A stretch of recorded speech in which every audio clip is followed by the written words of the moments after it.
My name is Riley Collins, 32 years old, raised in a military family in Charleston, South Carolina. That day was my father's funeral. A decorated Navy colonel, the same man who always said I was the greatest disappointment of his life. Every relative eyed my uniform with thinly veiled contempt, whispering that I must have borrowed the title for attention. I stayed silent until a military vehicle pulled up. A three-star general stepped out, walked directly toward me, handed over the folded flag and solemnly said, "My condolences to the family of Commander Collins. Your daughter saved my unit in Kabul." No one laughed after that. Have you ever been dismissed by your own family just because they didn't truly know who you were? If you've ever had to fight quietly to defend your name, leave a comment below. Hit like if you've ever been misjudged, and don't forget to subscribe to the channel, because the story I'm about to share is one I had to keep hidden for over 10 years, even from my own mother. I grew up in a white-painted two-story house on the edge of Charleston, where summer buzzed with cicadas and Sunday mornings always began with the sound of my father polishing his old military boots. In that home there was one unspoken rule. Nathan was the pride and he was expected not to cause trouble. My older brother, Nathan Collins, was the perfect mold of what my father believed in. Tall, athletic, brilliant, and above all, obedient. Even as a child, I could see my father's eyes light up only when he talked about Nathan's accomplishments. Swim medals, straight-A report cards, military summer camps. Every time Nathan came home with a new trophy, my dad would pour a glass of whiskey, pat his back, and say, "Nathan, you bring honor to the Collins name." Me. I loved computers. I loved taking things apart. I secretly dismantled the hard drive of an old laptop and reassembled it like a puzzle. When I was 13, I built a small robot that could climb stairs. I remember running to the kitchen to show my dad, eyes glowing. He glanced at it briefly and asked, "Did you finish your math homework yet?" My mother stood nearby, paused as if she wanted to say something, but then turned away to pour more tea for my father. She never challenged him. She loved me, I knew that, but the way she stayed silent through every comparison between me and Nathan only made me feel smaller. I didn't hate my brother. In fact, I looked up to him. He was kind, rarely raised his voice at me, and even sneaked me peppermint sticks when my dad punished me for talking back. But gradually, the gap between us widened under the weight of endless praise and expectations that were only ever pointed his way. I still remember the night before Nathan left for the Air Force. The whole family had dinner together. Dad wore his old decorated uniform, and Mom made Nathan's favorite barbecue ribs. I tried not to care, but the loneliness clung to me like a second skin. After dinner, Dad took Nathan to the back porch. I followed quietly, hiding behind the door, and listened to him say, "This is the badge my father gave me when I graduated. Now I'm passing it to you. Guard it with the honor of the Collins name." Nathan's voice trembled. "I promise I won't let you down." I couldn't take it. I stepped out and stood between them, lifting my head. "What about me, Dad?" He turned, his eyes neither angry nor sad, just empty. "You're not ready," he said, his voice cold as if he were speaking to a stranger. "To earn it, you have to live for something bigger, your country, your honor, not bury yourself in useless gadgets." I bit my lip, nodded, and went back inside without saying another word. That night, I lay awake listening to the ticking clock and Mom's footsteps pacing down the hallway. I didn't cry. I wouldn't let myself cry over a badge. But I made a silent vow. If one day I became worthy, I would reclaim my honor, my own way. At 15, I won first place in the statewide science competition with a homemade ocean wave sensor system. The award ceremony was held at Charleston City Hall, and the whole room applauded when I stepped on stage. I brought the certificate home, hoping for one glimmer of pride in my father's eyes. That evening, I gently placed the paper on the dinner table between two plates of ribs. "I won first place in the state," I said, heart racing. Dad glanced at it, curled his lip. "Student Science Awards? Good, but they won't take you anywhere." Then he turned to Nathan. "You've got your fitness test next week. Keep your numbers up. We don't want anyone thinking Collins men are getting soft." Mom looked at me, her expression briefly clouded, but said nothing. In that moment, I understood. Anything not dressed in uniform was considered weak in this house. I began speaking less, eating faster, and retreating to my room earlier. I poured everything into coding, into technology, into MIT practice exams I downloaded secretly. I knew I wasn't Nathan, and I didn't need to be. But I also knew if I ever wanted their respect, I'd have to walk a path they couldn't ignore. The day I got my acceptance letter from MIT, I stood outside my father's door, the letter in hand. I was ready to knock to show him. But I remembered that hollow look from the badge ceremony and I walked away. I folded the letter, placed it in my drawer, and stepped into the backyard. Charleston's spring air was crisp and crickets chirped somewhere in the distance. I looked up at the sky where stars had just begun to appear. I didn't need applause. I just needed not to lose myself. And in that silence, a decision was born. Not to make my father proud, but to stand as myself, on my own terms with my own strength. I graduated from MIT on a cool morning in late May. The Boston air was chilly despite the summer sun. I had my cybersecurity degree in hand, an old backpack on my shoulders, and a secret no one in my family knew. I had already applied to the Navy the moment my graduation notice came. I didn't tell my mother. I definitely didn't tell my father. When he called to say congratulations, his tone was dry like an obligation. Good. Now find a stable job. I'm sure the big tech firms could use someone like you. I simply replied, yes, I'm looking. I remember standing by the Charles River that evening, clutching the first uniform issued to me during orientation. I didn't choose the military to earn his approval. I chose it to find out whether, in the toughest environment imaginable, I could survive by my own merit. Soon after, I began officer candidate school in Newport, Rhode Island. The first 3 months were brutal. From coding 10 hours a day, I was now running miles in the rain, learning to assemble weapons in the dark, memorizing every line of the military handbook. I never thought I'd come to love the sound of boots pounding concrete at dawn, or the sting of sweat down my spine after conquering a physical test that once knocked me out. One morning, during a simulated cyber defense drill, we were ambushed by a surprise mock attack. The screens lit up with anomalies and my teammates scrambled in panic. I lowered my head, typed commands, analyzed the malware, and shut it all down in under 2 minutes. After the exercise, I was called to the commander's office. I entered, stood at attention, thinking I had messed up. But the person behind the desk wasn't my usual instructor. It was a woman in officer blues, her gaze piercing through me like she could see my very core. Riley Collins, she said, voice calm but commanding. I'm Commander Grace Bishop. I watched your work this morning. I swallowed, standing tall. Yes, ma'am. She didn't look at me like a rookie. She looked at me like a rough stone she was considering polishing. Do you know what you just did? She asked. I answered quietly. I identified the breach and prevented the attack from spreading, ma'am. Not just that, she emphasized. You neutralized one of the most complex attack models we've ever constructed. In record time. Did anyone in your class know you had this capability? I shook my head. I was just doing my job. She was silent for a moment, then placed a manila folder on the table and slid it toward me. There's a special program, she said slowly. A unit being built, selected from candidates with exceptional ability. Very limited numbers. Codename and file will be erased from all civilian systems if you accept. You'll disappear even from your family. I didn't answer right away. My heart pounded but my head was blank. Disappear from all records. From mom, from holiday calls, from random drop-ins just to share dinner. None of that anymore. I asked softly, if I say yes, what would I be doing? She didn't smile but her gaze softened. You'll be trained to lead frontline operations. Not behind a screen. In the field. Commanding. Engaging. Doing things the world will never know about. I looked at the folder. No seal. No logo. No unit name. But none of that mattered. I knew that if I stepped onto this path, there would be no turning back. That night I made a video call home. Mom was peeling apples and Dad was reading the newspaper. I told them I'd just been offered a position in a technical intelligence division, within the Navy, and might be away often, hard to reach. Dad just grunted.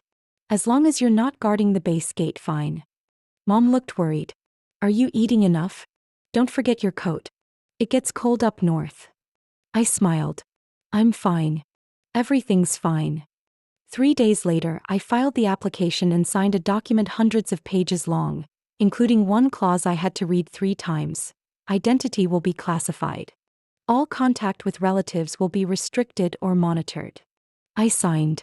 Not to escape my family. But because I felt, I had found the one place where I could be myself without asking for permission. And I didn't know then that that signature would begin nearly 10 years of silence. Silence no one could name. A disappearance that only at my father's funeral would anyone begin to understand. I was assigned to a covert training facility along the West Coast, a place with no sign, no mark on any map, only wind slicing through your skin and the sharp eyes of the people I'd soon be working beside. Out of more than 80 candidates, only 6 were women. I was one of them. On the first day we stood in rows under freezing mist. A drill sergeant walked up, eyes scanning us like he was testing the tensile strength of metal rods. "Welcome to hell," he said. "Out here I don't care where you went to school or what you used to do.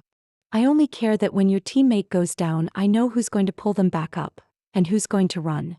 A scoff came from the front row. I clearly heard a mocking voice. "What, the girls think this is a science fair?" I didn't respond.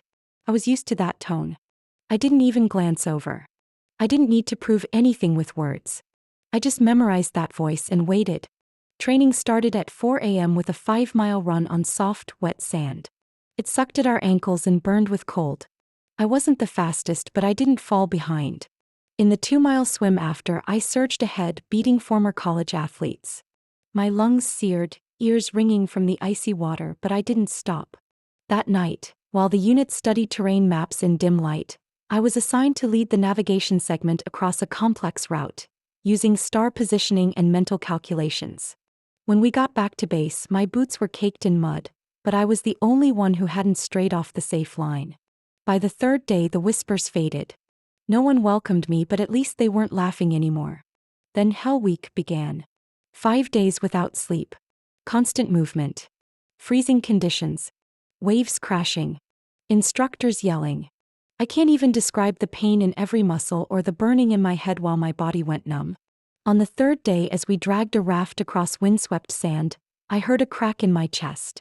I dropped, then pushed myself back up, gritting my teeth and pulling. I knew 2 of my ribs had fractured. A training medic caught it right after the drag course. He came over and asked quietly, "Riley, do you want to stop? I can pull you out." I just shook my head and whispered, "No. I'm not done yet."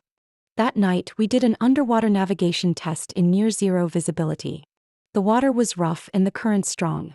A guy named Price, a former Marine, cramped up and blacked out while swimming toward the beacon. I saw his silhouette sink in the black water. No one noticed. Everyone was exhausted. I dove without thinking, grabbed his collar and used one arm to drag him to shore. When I got him into the safe zone, Price coughed violently, water spilling from his mouth, eyes wide with panic. I panted beside him, chest aching like a blade was lodged in it. A training officer rushed over and demanded, "Who pulled him out?" Price pointed at me, still gasping. "She did." No one said anything. But the looks changed. Even from the ones who used to laugh. 3 days later, I finished Hell Week half-conscious, ribs still cracked. At the final debrief, the lead instructor stepped out, gaze sweeping over us one last time. 82 started. 32 finished. 3 women. One of them, Riley Collins. He didn't say more. Just gave a small nod. But in a world where emotions weren't worn on sleeves, that nod meant more than any applause. Price later became the promotions officer when I was nominated to lead a special ops team. During the internal interview, he looked at me and said quietly, "I never forgot that night. No one moved. Except you. You don't just have skills. You have guts." I didn't speak.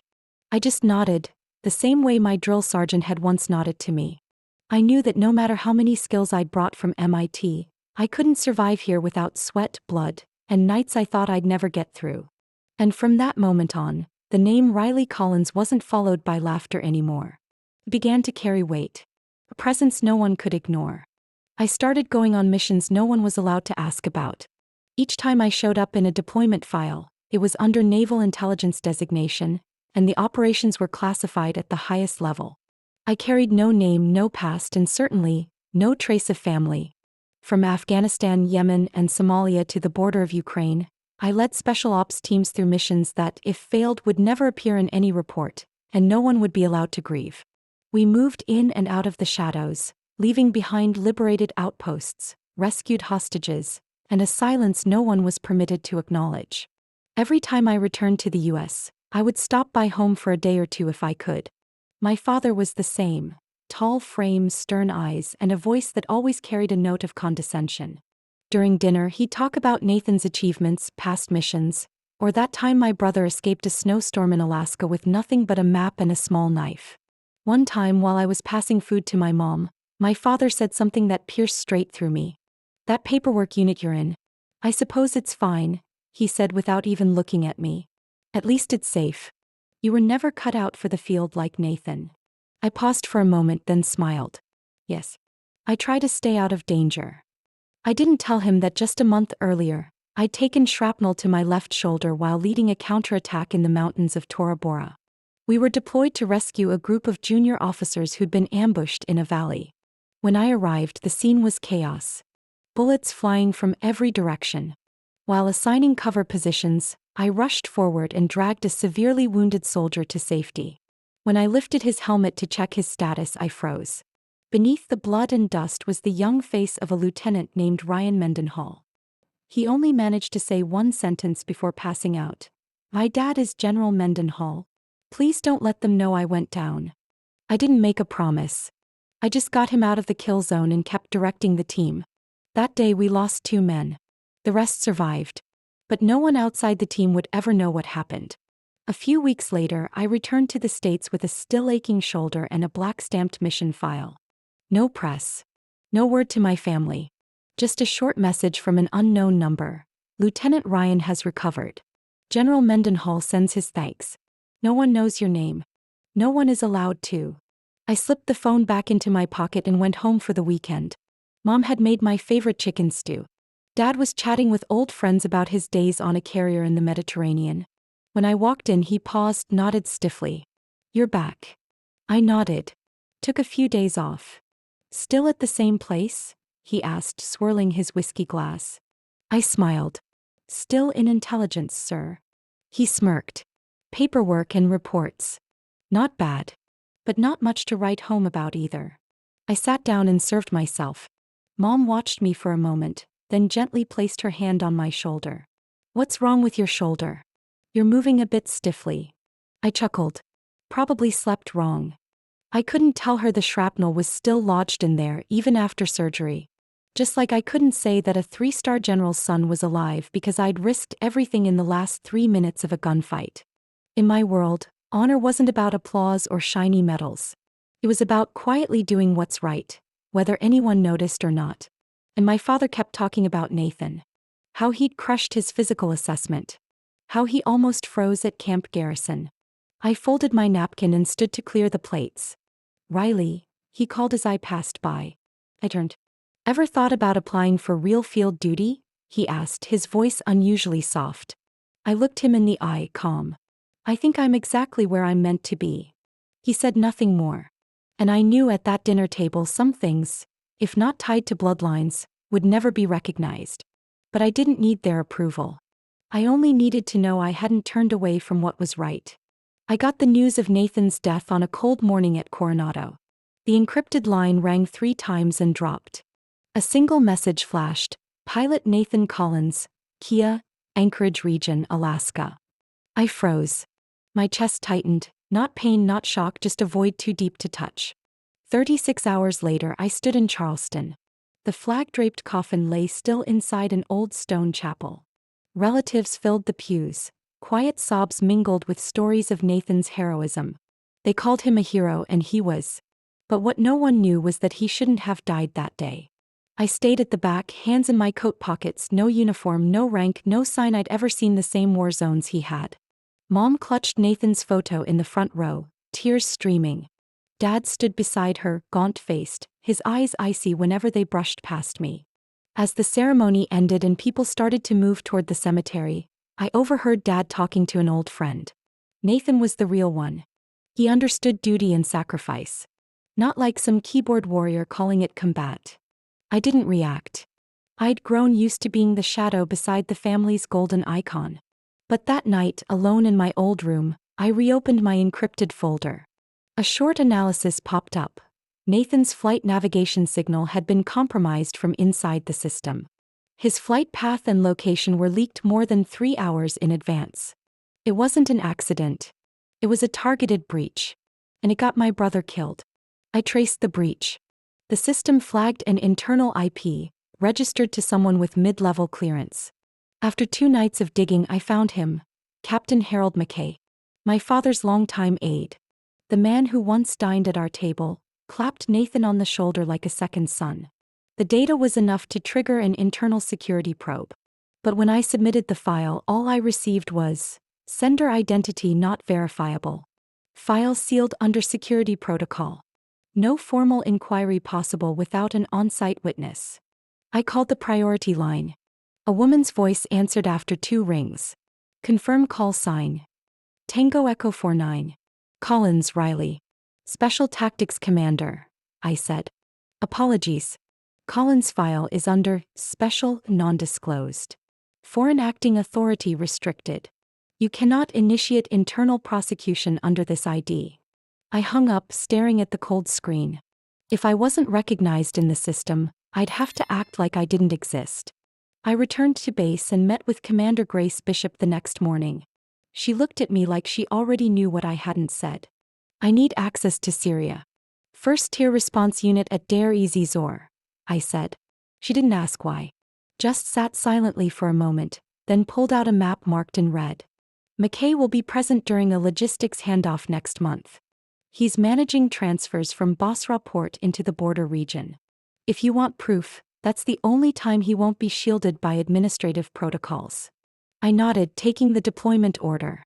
The night before departure, I returned to the cemetery.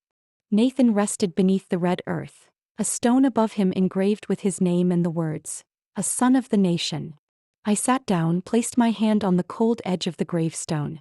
I can't name you in any reports, can't hold a formal memorial, but I will bring the man who sent you to your death into the light. Even if I have to tear this system apart from the inside. The flight departed before dawn. No one saw me off. No one knew. In the pale light of the military airstrip, I boarded the transport plane, my heart heavy, not because of the mission but because I no longer believed I could protect what I loved without breaking the silence. I had to break the rules. But the price of justice would not be measured in medals. It would be measured in the blood of someone I loved. And I would not let it be buried with my brother's casket. The flight to Djibouti took nearly 20 hours, through 3 refueling stops and no concrete explanation from command. I was handed a thin folder containing a few blurry photos, a terrain map of the Sudanese dry forest, and 1 single line marked in red ink. Medical volunteer, U.S. group, possibly captured in Al Fasher area. No intel on the captors. No full list of hostages. Only one detail stopped my heart. The last name printed in bold, Commander Grace Bishop. She was the reason I ever made it into the force. She was the first to believe I wasn't just a code puncher behind a desk, but someone who could lead on the ground under fire. When I saw her name among the hostages, there was nothing left to consider. We approached the target zone by light helicopter around 3 a.m., coming in from the west through a patch of low forest. A 6-person team, trained specifically for rapid rescue operations. From landing to reaching the main tent, we had just 8 minutes to complete the mission. Intel confirmed only 8 guards, lightly armed, no reinforcements. I signaled the attack once the forward team confirmed the light queue, 2 flashes, 1 hold. My team split into 3 directions, securing targets quickly and cleanly. The first 3 hostages were found in an old warehouse to the north. One had a broken leg, another was beaten so badly he couldn't open his eyes, and the last was an Italian nurse. But Bishop wasn't there. When I pushed open the flap of the largest tent, flashlight beam lit up silver hair tied neatly back and wide eyes behind dusty glasses. She stared at me as if she couldn't believe this was real. "Riley," her voice barely a whisper. "I'm getting you out," I said, pulling her up. "Quickly, we're exfiltrating." But we barely made it 20 meters before bullets started slicing the air above our heads. A mortar round exploded from somewhere to the south, shaking the earth. "Ambush. Team 2, fall back west." I yelled. I knew immediately something was off. The enemy's movement had clearly been updated last minute, and that could only have come from a leak on our side. We were pinned between 2 armed groups with heavier firepower than expected. Amid smoke and gunfire, I heard Sergeant Troy Dixon scream, a man who once mocked me back in our first training course. "I'll cover you, go." I turned back, but he'd already been hit in the chest. Blood seeped through his vest. Still he stood, returning fire, shielding me and Bishop as we broke through to the outer zone. We retreated into the forest, called for helicopter support. While waiting, I crouched beside Bishop, gripping her hand. She said nothing, just looked at me with eyes full of something that couldn't be named. 13 tense minutes later, the Black Hawk sliced through the northwest air. We were pulled up as artillery still pounded the ground. I looked back one last time, to the spot where Troy had fallen near the cliffside left behind. As the helicopter lifted, the cabin filled only with ragged breaths and the lingering smell of gunpowder. No one spoke. Each of us carried our own version of loss. The flight back to base was silent. I sat across from Bishop, 3 long tears marking her uniform between us. Her eyes no longer carried command or fury, only a quiet ache and something that looked like regret. "You shouldn't have been there," she whispered. "I couldn't leave you," I replied, eyes steady. "I owed you since day one." She turned away without answering, but I saw her shoulders tremble. A few weeks later, during an internal meeting, I was granted a promotion. The document read, Commander of Special Tactical Unit, granted Independent Strategic Operation Authority. The reward was a private commendation ceremony, attended by 2 senior generals and several strategic advisors. I didn't go. When HR called to confirm my absence, I said one line, "I have a family matter." They didn't ask further. I boarded a flight back to Charleston, not for a mission but because my father had passed after a stroke. I arrived 15 minutes late. The casket had already been sealed. Inside the funeral home, my mother sat curled in a corner, no more tears left to cry. Relatives came in full. The same familiar faces, the same ones who once whispered that I only worked behind a keyboard. But they didn't know I had just lost a comrade, someone who once doubted me but died saving me. And they didn't need to know. I stood quietly beside the casket, laying a scorched piece of uniform cloth at its corner, a piece of Dixon's jacket I had kept. No one understood its meaning, but for me it was the only way to say goodbye, not just to my father but to everything that had brought me to the edge of loyalty and the limits of silence. That morning I stepped out of the car, polished black boots landing softly on the stone steps of the funeral home. Charleston's skies were gray, clouds thick enough to muffle every sound. The heavy wooden doors opened with a quiet creak. Every eye turned at once.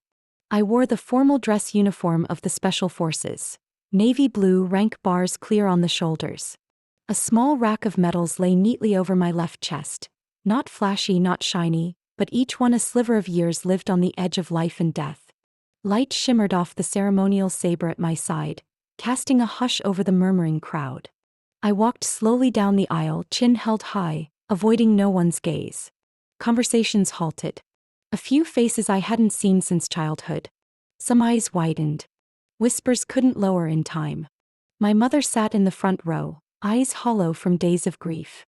When she looked up and saw me, it wasn't surprise in her expression. It was something broken. Regret and pain, as if she'd lost more than one person at this funeral.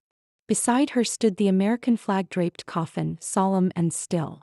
My father lay beneath, the stern face that once frightened me as a child now just a memory I could no longer touch. I stepped forward, stopped one pace from the casket, stood at attention and saluted. Nothing more, nothing less. In that exact moment the back doors swung open again. The sharp echo of military boots filled the chapel, growing louder until they halted just behind me. I turned. A 3-star general in Marine Corps dress stood tall, silver hair cropped, presence undeniable. He spoke to no one. Just faced me, snapped to attention and returned my salute. "Commander Riley Collins," he said, voice steady and resonant, cutting through the heavy silence. "On behalf of my family and Unit 27, thank you. Without you my son would not be alive." I held my posture. Everyone behind me seemed frozen. He handed me a tri-folded flag, not the one on my father's casket, but the flag from the unit he once served in, a wordless gesture of recognition. I nodded and accepted it. No one said a word. As I turned back toward the rows of seats, the whispers resumed. A distant cousin near the end of the pew tilted his head and whispered to his mother, I thought Aunt Riley just worked as a Navy secretary. I heard every word. I simply smiled and didn't look back. The rest of the ceremony continued in silence. No more chatter, no more scraping chairs. People now looked at me without judgment, though not quite with understanding either. But that didn't matter. After the priest finished the prayer, I quietly stepped into the hallway, unable to bear the heavy air inside. As I walked out, my mother followed and gently grabbed my hand with trembling fingers. Who are you, Riley?" she asked, her voice so faint it nearly broke into tears. I looked at her without blinking. "I'm the person you once believed didn't know how to live for anyone." She tightened her grip. "I didn't know. I couldn't imagine. I never asked you a single question all these years." I shook my head gently. "Because you thought you already knew enough." From a distance, I noticed a few family members still staring. Not with scorn anymore, but not with reverence either. Just confusion, like they were trying to fit a puzzle piece they never expected into the family picture. I walked back into the church. In front of my father's casket, I stood tall, eyes fixed on the heavy wooden box, and whispered, "I used to wait for your approval. But now that you're gone, I no longer need it." After a few seconds, I stepped back. A Navy officer emerged from the crowd, Lieutenant Colonel Melvin, who once commanded me during the Syria operation last year. Without a word, he gave a small nod and leaned in. "You're no longer anyone's shadow, Riley. You are yourself, and they're starting to see it." I looked at him without responding. Because in that moment I had nothing more to say. It was enough. And I felt truly seen, among those who once acted like I didn't exist. That night, the old house on Mulberry Street was strangely quiet. The curtains were drawn, the soft yellow light in the living room fell on the worn wooden floor, casting stillness over everything. I sat on the sofa, my mother across from me, her hands clasped, eyes never leaving mine. She didn't cry anymore. Maybe the tears had dried up with the morning's funeral. But her gaze, deep and full of torment, said more than anything I'd ever heard from her before. "Riley," she began, voice shaking like she was walking on thin ice. "I'm sorry. Not for what your father said, but because I said nothing. I heard, but I stayed silent." I looked down at the mug of tea in my hands, the scent of mint and steam easing the tightness in my chest. I'd waited for those words longer than I wanted to admit. But when they came, I felt no satisfaction, no triumph. Just a quiet note long after the music had ended. "You could have spoken. You could have stood by me," I replied softly. "But you chose to stay still. And that felt more alien than any criticism." She nodded, offering no defense. She looked at me like someone who'd lost something precious and knew it could never be undone. After a few moments of silence, she continued, "My son is gone. And only now do I realize the daughter I thought was weak was the one standing between life and death for others." I didn't answer. Some truths once spoken need no confirmation. The door creaked open and slow footsteps echoed across the wooden floor. I looked up. My father stood there holding a small mahogany box. His leather shoes were as spotless as ever, but his steps had an odd hesitation. He didn't look at me right away. His eyes passed over my mother and stopped at Nathan's photo on the mantel. Only after a long pause did he sit down beside me. No sigh, no throat clearing, no excuse. He simply said softly and clearly, "I was wrong. Completely wrong." I didn't react. Just waited for him to continue. "With Nathan gone," he said, voice raspy and strained, "I see now, you're the strongest of them all. Quiet. Undemanding. Just doing what you believed was right." I set the mug down, eyes on the face that looked much older than I remembered. "I don't need your approval," I said, each word dropping like needles into the space between us. "I just need to know I lived by my own ideals." He nodded slowly, then opened the wooden box and held it out to me. Inside was an old military insignia, its bronze darkened with age, engraved with the words, "Valor through silence." A family heirloom. A symbol passed through 3 generations of Collins men who served and were honored. I had seen him give it to Nathan the night before his enlistment. I had once stood in the doorway, wondering why I was never considered part of that tradition. "You should have this," he said. "Not because you're the one left, but because you've earned it. You've carried it, in a way I never understood." I stared at the insignia for a long moment. So many memories were etched in it. All the unspoken hurt. All the pride I once longed for. I reached out and took it. His hand brushed mine, firm but trembling. "Thank you, Dad," I said quietly. "Not for this, but because you finally saw me." My mother stepped closer and placed a hand on my shoulder. She said nothing more. Just a gentle squeeze, a late but genuine acceptance. I sat still, the insignia resting in my palm, slowly warming as if it carried the breath of both the gone and the unspoken. For the first time in that house, I didn't feel like an outsider. Not a shadow, not the one who didn't deserve it. Just me, Riley Collins. Nothing more, nothing less. And that, at last, was enough. The morning I left Charleston, the wind rustled through the magnolia trees in the backyard, leaving the earthy scent of decaying leaves and morning mist on the stone steps. I stood at the door, backpack ready, uniform crisp, hair neatly tied as per regulation. The air was so still, each footstep echoed clearly down the hallway. My mother hugged me before I stepped out. Not tightly, not for long, just enough for her hand to press against my back and pass along a silent message. "Just come back safe," she whispered in my ear. Her voice was soft, but something in her eyes made me pause. It wasn't fear anymore or regret, it was belief. A rare one. As if after all these years she finally saw the shape of the daughter she never understood. I nodded. No promises. I had learned that nothing on the battlefield is ever certain. My father came out of the living room, still holding the war history book he read every evening. He looked at me, unblinking. That gaze no longer held the scrutiny of the past, but the quiet acceptance of a truth larger than pride. He stood straight, placed the book on the table, stepped forward, and suddenly raised his hand in a firm salute. "Commander Collins," he said, voice deep and steady. "See you after the mission." I stood still for a few seconds, looking into the eyes of the man who had once been a giant in my childhood, the mountain I could never climb. Now he stood before me, not as a father giving orders, but as a fellow veteran showing respect to someone wearing the same uniform. I returned the salute with formality, then turned and walked away without looking back. On the way to the airport, the weather turned colder. The car rolled past familiar streets, the ones I used to bike down to school every morning, the corners where I once waited in the rain for Mom to pick me up. I was leaving again, no longer that little girl. And I didn't need anyone to tell me that anymore. When I sat down on the military transport plane, I took off my cap, leaned against the window, and watched the runway shimmer under the yellow floodlights. The pilot did a final check, the engines began their steady hum. There were only a few of us on board, everyone quiet. I opened my bag and pulled out the small wooden box my father had handed me the day before. The insignia rested in my palm. Its bronze surface didn't shine brightly, but it glowed with something deeper. A value forged through wounds and silence, through the times no one stood by me, through a past that was never spoken aloud. I thought of what Renee once said to me, the cousin who had looked me straight in the eyes and said, "Cold as steel, you're nobody." I carried those words deep for a long time. I replayed them in my mind every time I swam through the dark ocean at night, every time I crawled across freezing sand until my skin tore, every time I stood among people who didn't believe I could do it.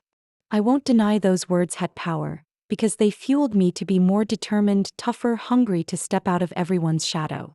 But now, sitting in the dim light of the aircraft cabin, listening to the engines hum beneath my feet, I smiled.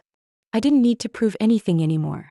Not to Renee, not to my father, not to anyone who once decided who I was allowed to be, or not to be. I knew exactly who I was, what I had walked through, who I had lost, and what I managed to hold on to through countless life or death decisions. I am me. I am Riley Collins. The woman who once bowed her head to survive and then stood up to lead.